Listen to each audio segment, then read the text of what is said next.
1986, un ingeniero está seguro de que ocurrirá una catástrofe. Debemos detener el vuelo. No podemos permitir el lanzamiento del Challenger. Es una locura. Él piensa que la nave explotará. Despegó. Este es el despegue de la 25ª misión del transbordador. Ya despeja la torre. 73 segundos más tarde, ocurre el desastre. 7 astronautas mueren frente a sus familias y a millones de televidentes. ¿Qué ocurrió realmente durante ese vuelo fatídico? ¿Era inevitable la tragedia o el transbordador y su tripulación podían llegar al espacio? ¿Lo hubieran logrado? Esa pregunta me obsesiona. Los desastres no ocurren porque sí. Son una cadena de sucesos críticos. Revelaremos las claves y contaremos los últimos segundos catastróficos.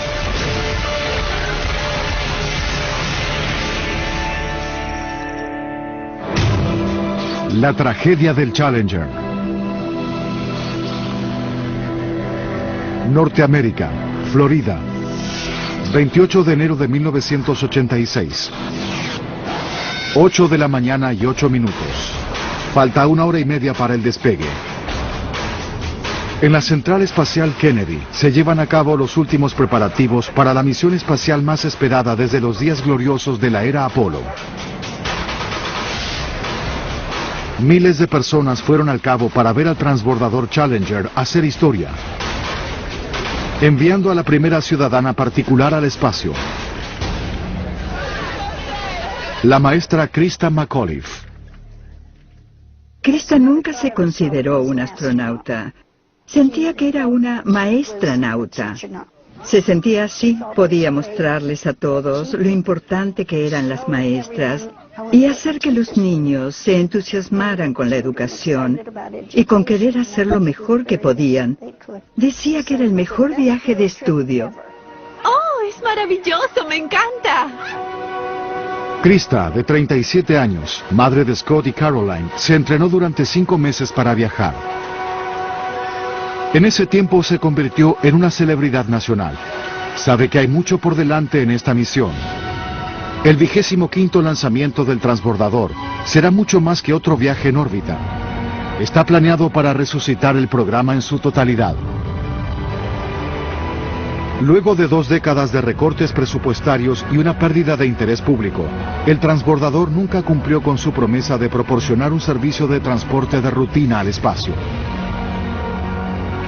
Enviando a Krista al espacio, la NASA espera recuperar la fe en su proyecto de $1.000 millones.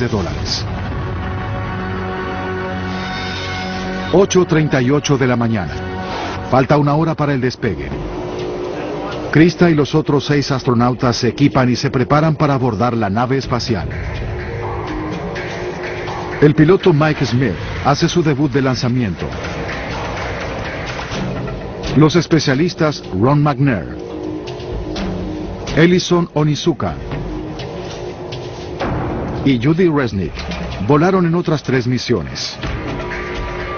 El especialista en satélites Greg Jarvis viaja por primera vez. Muchas gracias. Y como líder de la misión se encuentra el comandante Dick Scobie. Es un verdadero placer estar aquí en el Cabo para hacer lo que Kennedy hace mejor que nadie en el mundo, lanzar vehículos espaciales. Para Dick, ser el comandante de una misión al espacio era una gran recompensa. Amaba danzar por los cielos. Dick y June fueron novios desde la niñez.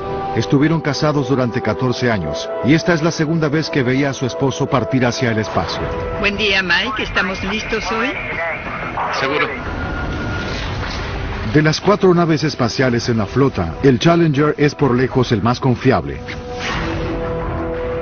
En los 2 años y medio desde que debutó en el espacio, voló el 40% de todas las misiones de enlace y envió 51 astronautas al espacio en 9 vuelos sin problemas. ¿Control, me copian? Adelante. Los astronautas ya entraron en el compartimiento para la tripulación. Bien, copiado. Pero esta misión no funcionará según lo planeado. El mal tiempo demoró el lanzamiento más de 1 semana. Un frío anormal para la época cubrió la plataforma de lanzamiento con capas de hielo de 7,5 centímetros y carámbanos de más de 1 metro de largo. Ningún transbordador se lanzó con temperaturas bajo cero. 9:08. El control de lanzamiento decide postergar 2 horas el despegue con la esperanza de que la mayor parte del hielo se derrita. Desde su lugar en el mirador, los padres de Krista están preocupados. No me sentía para nada bien. Y mi esposo me dijo, ¿sabes que si pudiera ir y sacarla de allí, lo haría? Hola Mike, buenos días, soy Krista. Espero que salgamos hoy. 30 minutos antes de partir, el control de tráfico aéreo autoriza al vuelo 677 de Eastern Airlines a volar sobre el cabo camino a Tampa, Florida. De pronto el avión choca contra una corriente en chorro. El avión desciende hasta 9.000 metros y la turbulencia se detiene. Ven al Challenger aún en la plataforma de lanzamiento y suponen que el viento debe ser el motivo de la demora. Este es el control de la misión. Tiempo estimado de despegue 9 minutos. Los controles están listos para el lanzamiento. Faltando solo 9 minutos para el despegue, el control de lanzamiento hace las verificaciones para asegurarse de que todos los sistemas de propulsión funcionan correctamente. Los 3 motores principales del Challenger pueden quemar casi 4.000 litros de combustible por segundo, alimentados desde un tanque externo gigante de 46 metros de altura. Pero 2 cohetes propulsores sólidos son las verdaderas centrales de potencia del sistema. Sus 3.000 toneladas de propulsión hacen acelerar la nave a 28.000 kilómetros por hora, la velocidad necesaria para vencer la gravedad de la Tierra. Todos los sistemas del Challenger funcionan correctamente. La decisión es unánime. Control de misión, esto es Kennedy. Estamos listos para el lanzamiento.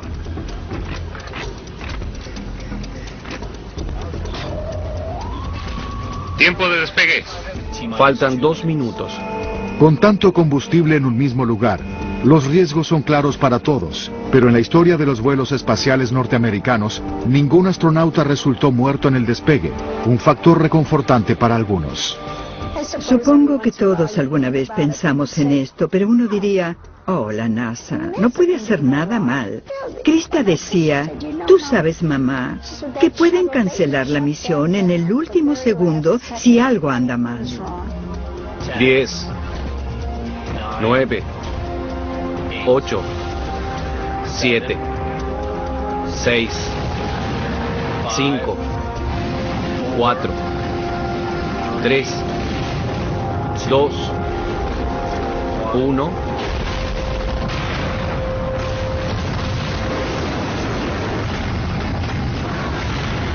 Despegó. Este es el despegue de la 25ª misión del transbordador. Ya despeja la torre. Para Krista es la culminación de 5 meses de entrenamiento y de un sueño de toda la vida. Challenger, programa de giro. Entendido, Challenger. Casi de inmediato, el transbordador comienza la maniobra de giro, colocando el eje en la trayectoria correcta hacia la órbita. Buen giro, vuelo. Programa de giro confirmado. El Challenger está en su trayectoria. El Challenger ya viaja a casi 1.600 kilómetros por hora.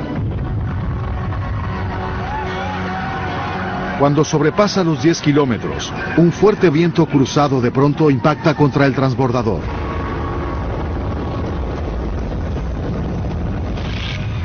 A más de 3.000 kilómetros, el ingeniero Roger Boisjoly observa aterrado.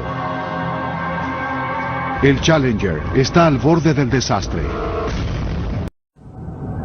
Mientras el Challenger se dirige hacia el espacio, viaja 9 veces más rápido que una bala. A los 58 segundos de vuelo se encuentra con un viento lateral, pero un segundo más tarde deja de sacudirse. Ahora viene la parte más crítica del ascenso. Una etapa conocida como Max Q, en la que las fuerzas aerodinámicas están en su máxima potencia. Si viaja demasiado rápido, el transbordador se partirá. El control de la misión bajo el mando del director de vuelo Jay Green le ordena al Challenger disminuir la velocidad de sus motores. 3 al 65. 65, gracias.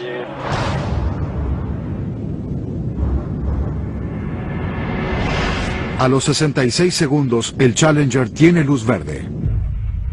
Alcanzó sin problemas la etapa Max Q y entra en el aire enrarecido de la atmósfera superior. Ahora debe acelerar a más de 28.000 kilómetros por hora para escapar de la gravedad de la Tierra. Es el momento de aumentar la potencia de los motores principales al máximo. El control de la misión da la orden. Challenger, aceleren. Comprendido, acelerando.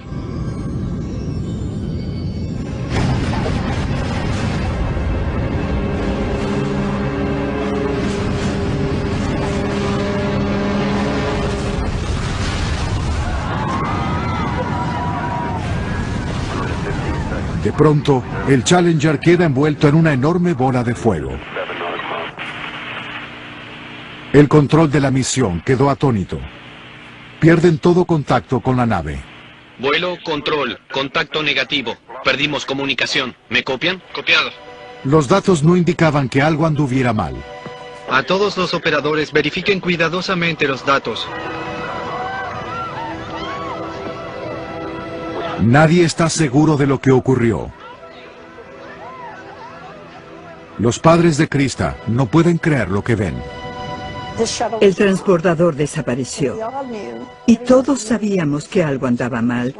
Sí, que algo andaba mal. Pero por supuesto nadie sabía qué era. Los controladores de vuelo están viendo detenidamente la situación. Obviamente hubo una falla muy seria. En ese momento, cuando estábamos sumamente emocionados, se precipitó a tierra. Los cohetes propulsores permanecieron intactos, yendo a toda velocidad fuera de su curso.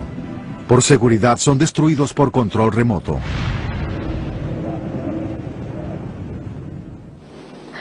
Deseábamos, aunque fuera imposible, que el orbitador hubiera podido separarse. Mientras los restos caen a tierra y se sumergen en el Atlántico, se ve con total claridad lo que ocurrió. Vuelo oficial. Adelante. Oficial de seguridad informa que la nave explotó. Copiado. Tenemos el informe del oficial de dinámica de vuelo que indica que el vehículo ha explotado. El director de vuelo lo confirma. Estamos viendo y verificando con las fuerzas de recuperación para ver qué se puede hacer en este punto. Estábamos acongojados por lo que ocurrió, porque nunca esperamos que sucediera nada. Era irreal.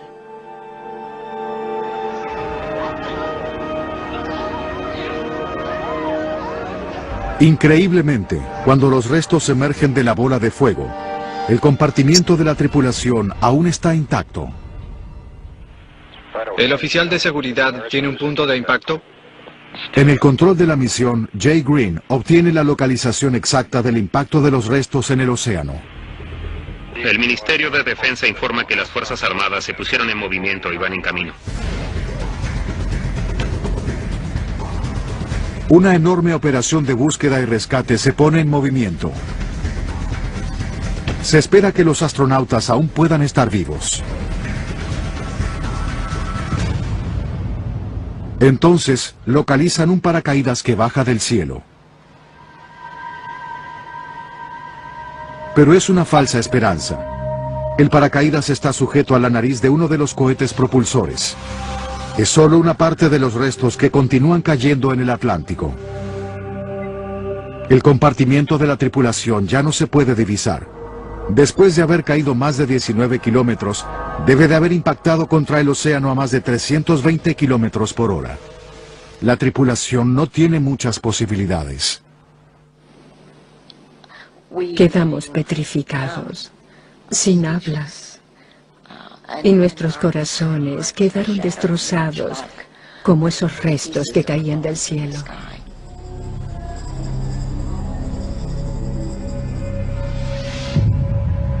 Cuando los equipos de salvataje logran localizar los restos del módulo de la tripulación, lo que descubren es verdaderamente horroroso. El transbordador espacial Challenger viajaba a casi el doble de la velocidad del sonido cuando se desintegró en miles de trozos. Con pocas pruebas para continuar, la NASA tiene la tarea casi imposible de descubrir exactamente qué sucedió. Pero con la recuperación del compartimiento de la tripulación, deberían ser capaces de reconstruir qué ocurrió con los astronautas después de la enorme explosión. Los cascos de la tripulación le dan a la NASA la pista más importante. Cada astronauta tenía una provisión de aire sujeta a sus cascos para ser utilizada en caso de emergencia. En los restos, la NASA encontró que 3 de ellos fueron activados. Es un descubrimiento horroroso. Significa que por lo menos 3 de los astronautas sobrevivieron a la explosión y pudieron estar vivos mientras caían a tierra. Un viaje de más de 2 minutos y medio.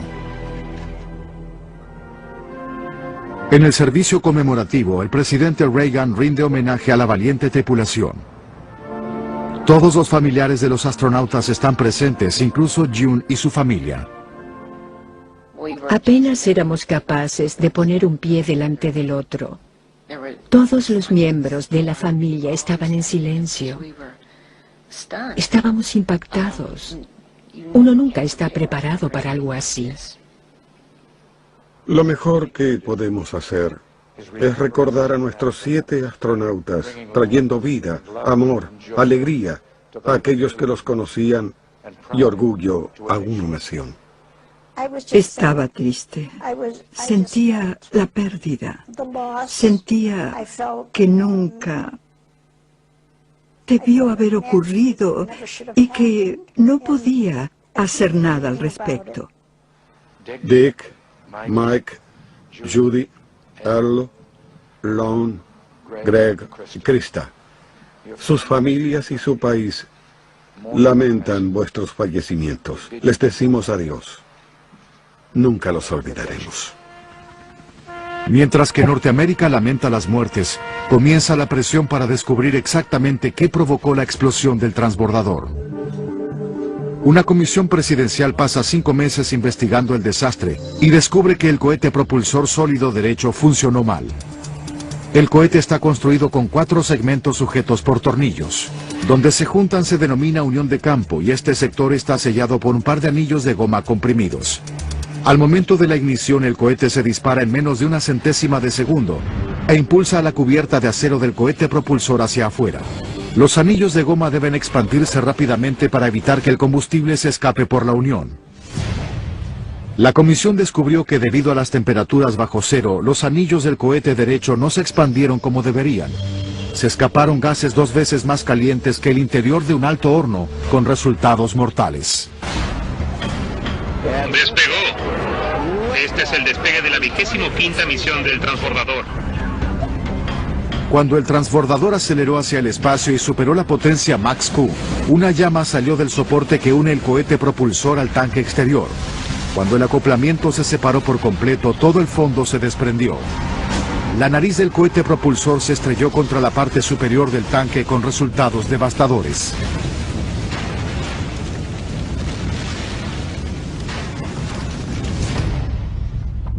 Pero ahora, un hombre está convencido de que hay algo más que los anillos de goma y el clima. Después de la investigación del Challenger, se llegó a una conclusión muy simple en la mente del público sobre qué fue lo que funcionó mal. El frío y los anillos de goma unidos provocaron la explosión del Challenger. Pero hay otra historia. El reconocido autor James Childs pasó 20 años desentrañando algunos de los peores desastres tecnológicos del mundo. Investigó todo, desde la explosión nuclear de Chernobyl hasta el desastre del Concorde de Air France. Childs cree que en el accidente del Challenger, los anillos de goma no pueden ser los únicos culpables. Una de las ideas es que si un anillo fallaba, se hubiese destruido todo en la plataforma de lanzamiento. Eso no sucedió. En cambio, se destrozó a los 73 segundos. Ciertamente, tenemos un misterio frente a nosotros. Algo más debió suceder más allá de la simple falla de un anillo. Childs sabe que cada detalle del lanzamiento del Challenger será de suma importancia para resolver el rompecabezas. Comienza examinando nuevamente las pruebas que llevaron a la comisión a concluir que los anillos eran los culpables. La investigación original comenzó observando las películas tomadas por más de 200 cámaras cuando comenzó la misión.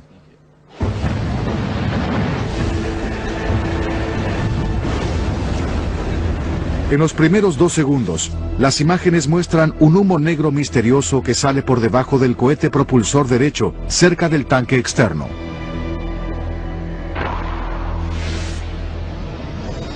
Utilizando las posiciones de las cámaras, la comisión trató de descubrir exactamente de dónde provenía el humo. La cámara E-60, ubicada a casi 400 metros de la plataforma de lanzamiento, tenía una vista directa al cohete derecho, pero solo tenía una vista parcial del humo.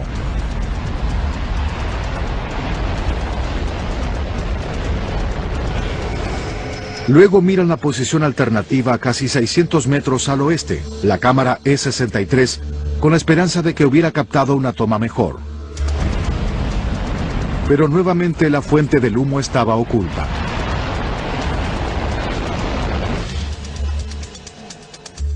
La localización exacta del humo no era clara.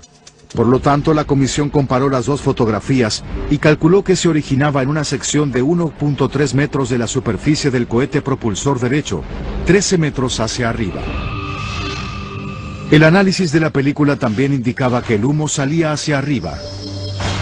Esta información es de suma importancia. Junto con el color negro del humo mostraba que se quemaba un anillo de goma. Pero Jim Childs no está convencido de que esta sea la pura verdad. Si los anillos se rompieron y perdían combustible, los gases supercalientes se hubieran quemado por la cubierta del cohete inmediatamente, haciendo explotar todo el transbordador en pedazos al momento del despegue. Cuando Childs examina el informe oficial, se da cuenta de que no es el único que tiene preguntas sin contestar. Mi nombre es Roger Boisjoly. El ingeniero Roger Boisjoly trabajó para Tycol, la empresa que construyó los cohetes propulsores para la NASA. Juro decir la verdad, toda la verdad.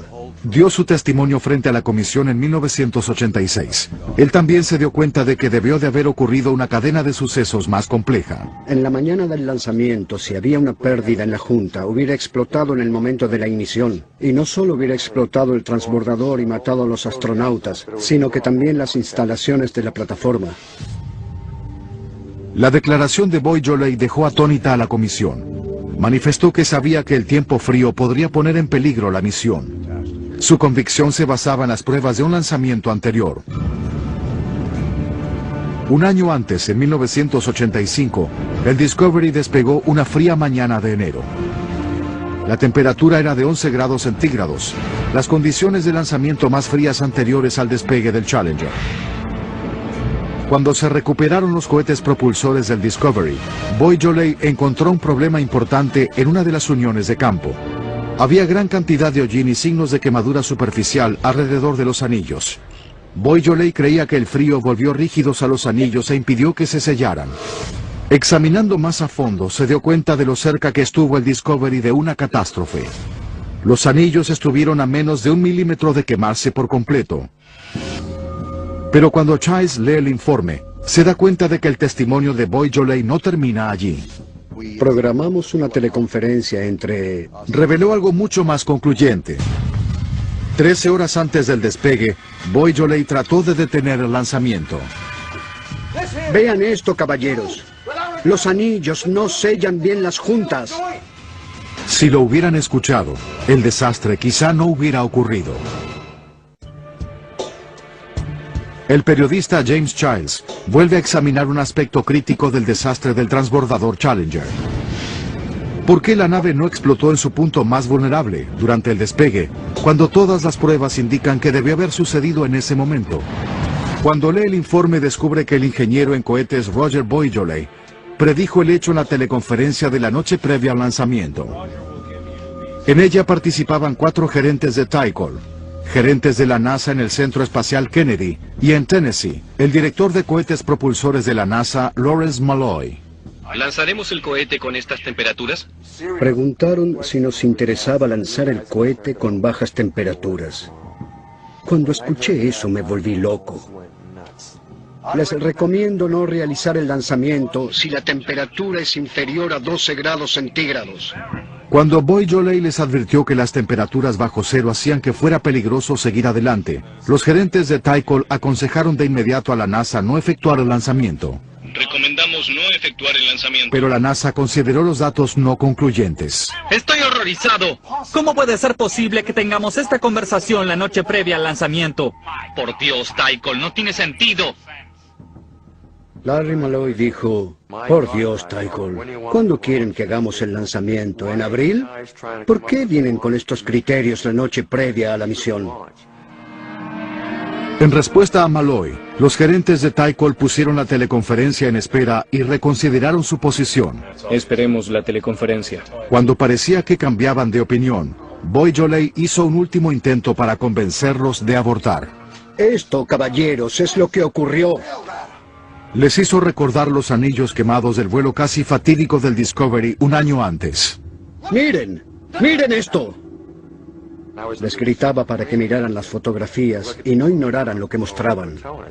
Deben ser ciegos, sordos y mudos para no saber lo que estas dos fotografías muestran.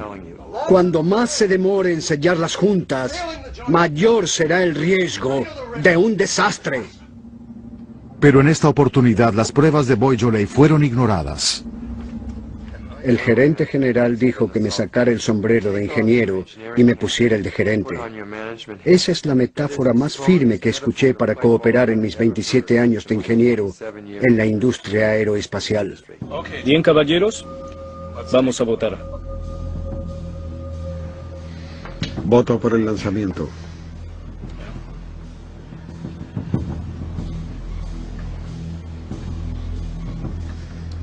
Los 4 gerentes estuvieron de acuerdo con el lanzamiento. Habla Tycol otra vez en línea. ¿Cuál es la respuesta? Vamos a efectuar el lanzamiento. Cuando le dijeron esto a la NASA, Lawrence Malloy aceptó la decisión de inmediato. Estaba muy enojado, pero tuve que permanecer lo más tranquilo posible por mantenerme apartado de lo que ocurría en la reunión. De lo contrario, me hubiera levantado y hubiera abofeteado a alguien. Al día siguiente, mientras Boisjoly miraba el lanzamiento, esperaba ser testigo de una explosión de enormes proporciones a nivel del suelo. Cuando la nave se encendió y se separó de la torre de lanzamiento, sentí un gran alivio. Esquivamos una bala porque no explotó en la plataforma. Pero por supuesto el alivio de Boisjoly duró poco tiempo. Quedé sentado en silencio y no puedo decir hoy cuánto tiempo permanecí allí hace 20 años. Finalmente volví a mi oficina, puse mis pies sobre el escritorio y quedé mirando hacia el rincón entre 2 paredes. Luché por horas para contener las lágrimas, porque estaba emocionalmente destruido.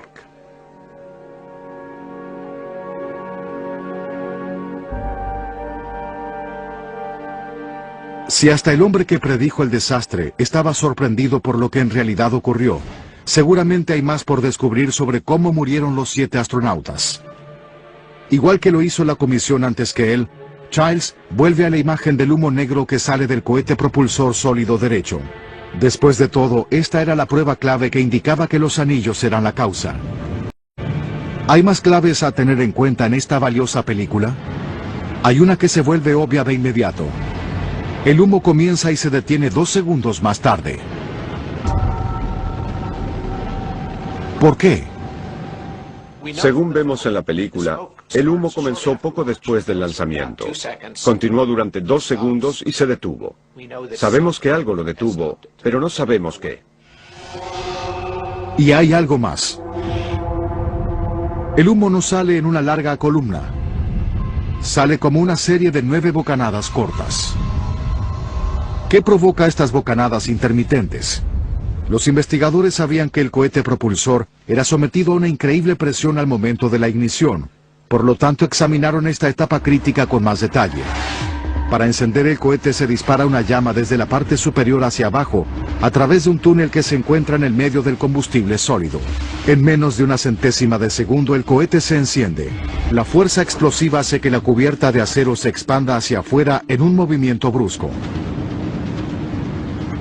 Los gases que se queman en el interior están bajo una presión intensa y se disparan por el tubo de escape a más de 8.500 kilómetros por hora. Pero a pesar de estar bajo una continua presión, las uniones de campo del cohete derecho del Challenger de algún modo se sellaron y el humo se detuvo. Childs examina cómo los investigadores respondieron a este misterio. Volvieron a la secuencia del despegue. 6 segundos antes de despegar, el motor principal se enciende. En este punto todo el transbordador está aún sujeto al piso. La enorme propulsión hace mover 1 metro la nariz del Challenger. Cuando vuelve a su posición vertical, los tornillos que fijan el transbordador a la plataforma se sueltan y al mismo tiempo se encienden los cohetes. Este movimiento envía una onda expansiva por toda la nave. Es un fenómeno que los ingenieros de la NASA llaman tañido. A medida que la vibración pasa a través de la estructura, es posible que la resonancia abra y cierre el sello dentro de la unión de campo. ¿Es esto lo que hace que el humo negro salga en bocanadas? Si fuera así, el ritmo de las bocanadas debería coincidir exactamente con la frecuencia natural del tañido, a razón de 3 por segundo. Si se observa atentamente la película, el humo parece salir al mismo ritmo. De la comparación entre la frecuencia de los chorros de humo y la vibración del cohete propulsor sólido, surge claramente que el balanceo es directamente responsable de estos chorros de humo. Es un gran paso adelante. Cuando el cohete propulsor sólido se flexiona, debe de hacer que la unión de campo se abra momentáneamente, produciendo los reveladores chorros de humo.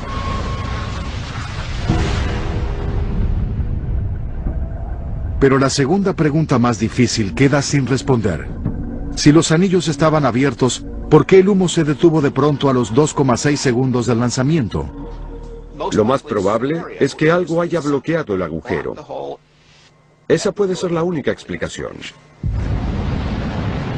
Con el cohete propulsor sometido a una temperatura y una presión tan intensas, solo una cosa podía bloquear el agujero: el combustible.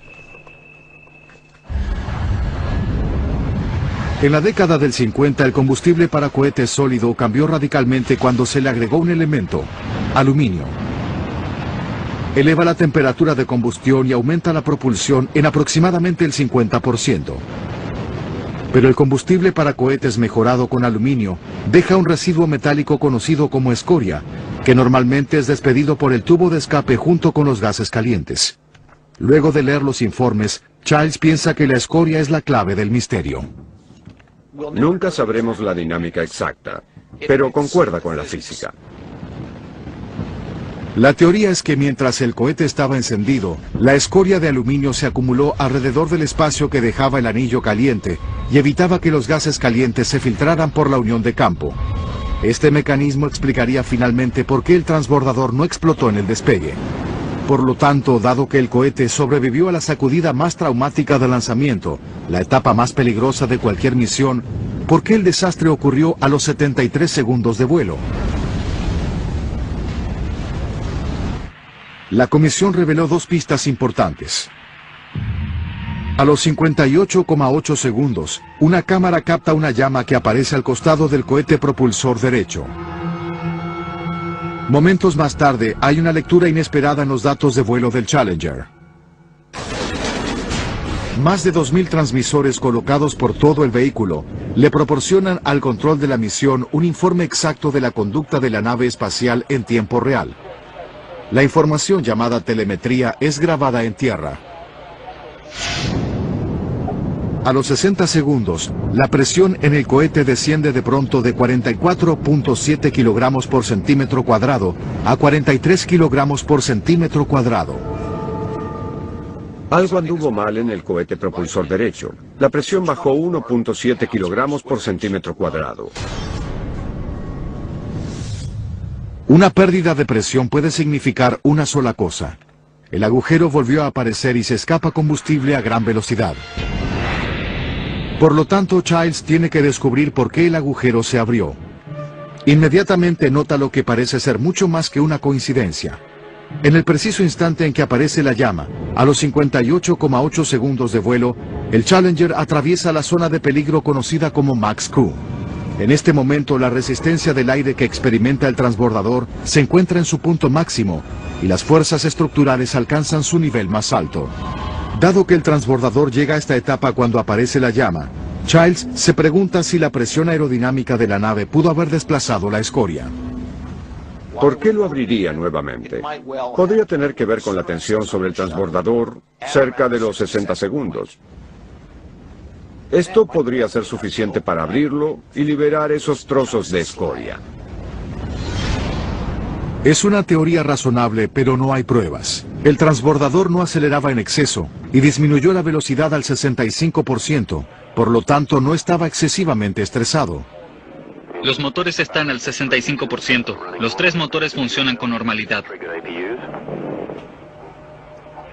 Quizás algo más sucedía.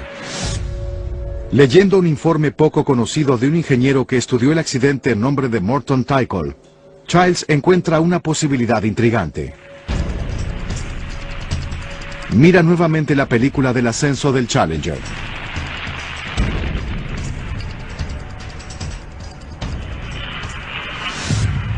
Tal como lo expone el informe, la estela del tubo de escape tiene una forma inusual. La columna de humo presenta un drástico zigzag, y luego se vuelve vertical momentos antes de que los astronautas murieran. ¿Es esta estela de humo la prueba de que el transbordador fue golpeado por un viento lateral fuerte durante su ascenso? En principio es difícil sostener esta teoría.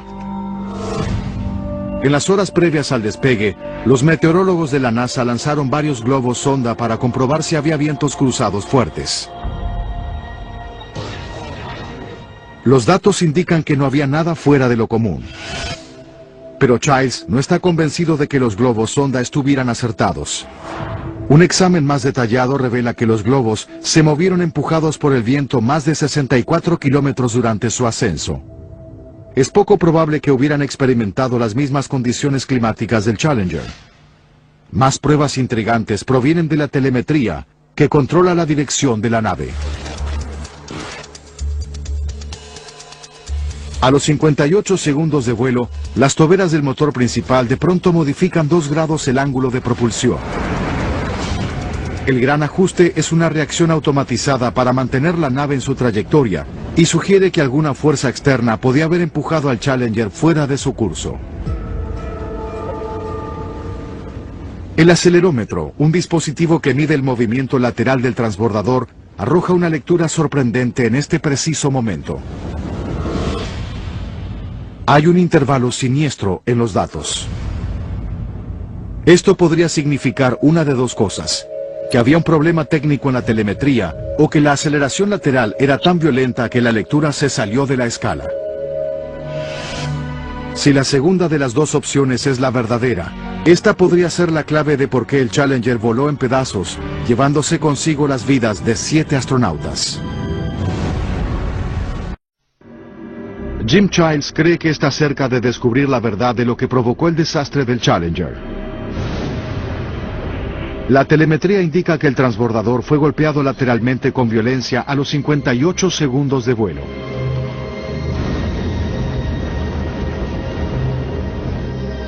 Vuelve a la imagen de la estela de humo del Challenger, y ciertamente a los 10 kilómetros, la estela de humo hace una curva pronunciada. El zigzag podría ser la prueba de una capa de aire estrecha que se movía rápidamente, una corriente en chorro que se dirigía rápidamente hacia el este. Finalmente llega la última pieza del rompecabezas. El informe indica que 30 minutos antes del despegue, un avión comercial voló por encima del lugar del lanzamiento. Al hacerlo, el Boeing 757 fue golpeado por un viento en contra de más de 300 kilómetros por hora. Es un descubrimiento espantoso. Parece que el Challenger pasó por la misma capa de aire mientras viajaba hacia el espacio. Mientras entraba en esta corriente en chorro, pudo ser golpeado de costado por una fuerza equivalente al huracán Katrina. Parece un giro maléfico del destino. La escoria se libera y el escape del cohete caliente a más de 2700 grados centígrados está libre para hacer un agujero y comenzar a corroer la cubierta de acero. Ahora, volviendo atrás a los hechos de ese vuelo desventurado y siguiendo las pruebas descubiertas durante la investigación exhaustiva, podemos finalmente revelar con precisión qué provocó el desastre del transbordador Challenger a los 73 segundos.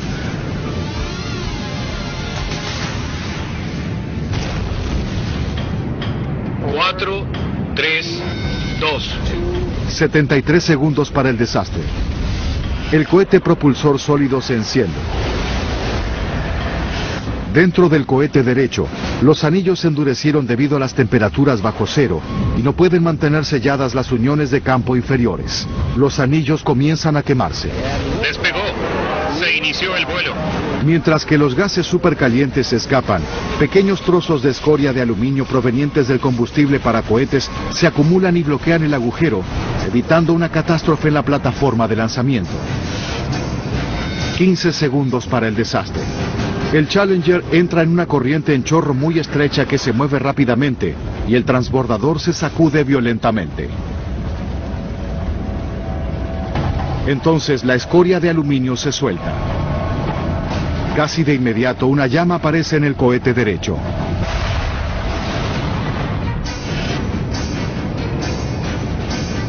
Ocho segundos para el desastre. Con la intensidad de un soplete, la llama penetra el tanque externo y el hidrógeno líquido comienza a derramarse. 1 segundo para el desastre. El acoplamiento entre el cohete y el tanque se desprende y toda la sección inferior se separa. El infierno empuja el compartimiento del hidrógeno líquido hacia arriba contra el contenedor lleno de oxígeno, justo cuando la nariz del cohete impacta contra la parte superior del tanque externo. Se queman casi 2 millones de litros de combustible en forma instantánea. El transbordador estalla.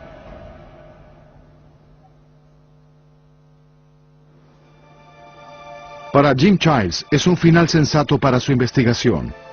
Todo pudo haber sido diferente. Él está seguro de que si el viento no hubiera sido tan fuerte, la escoria se hubiera quedado en su lugar, la presión del cohete hubiera sido normal, y después de 2 minutos de vuelo, los cohetes propulsores se hubieran soltado y separado del transbordador. El Challenger y su tripulación hubieran seguido su camino hacia el espacio sin problemas. Confirmamos la separación. Si la escoria de aluminio se hubiera quedado allí otros 62 segundos, los astronautas podrían estar vivos hoy en día.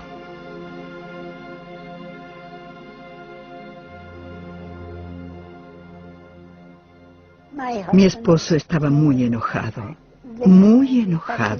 tan enojado que nos preocupaba que pudiera tener un infarto. Y en realidad nunca se le pasó el enojo. Culpó a la NASA porque pensaba que esto no debía haber ocurrido y porque perdió a su hija, su orgullo y alegría. Yo nunca estuve enojada porque estaba triste, solo sentía la pérdida. Ocurrió. Y no había forma de traer de regreso a mi hija o a cualquiera de sus compañeros.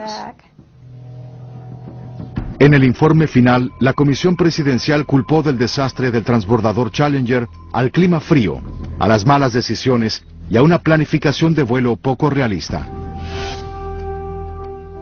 Mi mundo se derrumbó al oír sobre las causas. Fue uno de los días más difíciles para todos nosotros. Estábamos enojados, tristes, Y lo lamentábamos. Una gran pérdida para todos nosotros. Responsabilizaron a los gerentes de la NASA y de Morton Tycol por la decisión de volar. La NASA prometió un acceso de rutina rápido al espacio que fuera asequible, y en realidad no podía alcanzar ninguna de esas condiciones. Así que la presión aumentó. Se cometieron errores. Las señales se pasaron por alto.